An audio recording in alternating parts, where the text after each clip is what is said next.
হয়ে গেল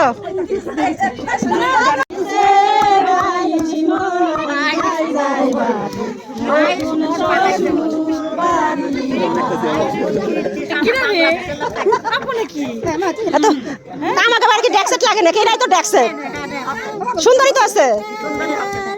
এই তো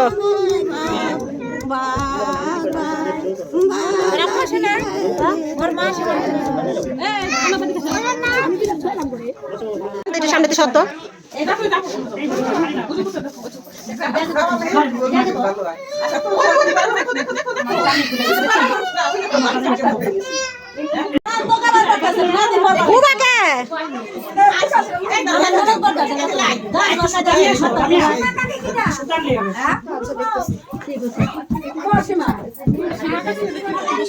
কোনো কথা বলা যাবে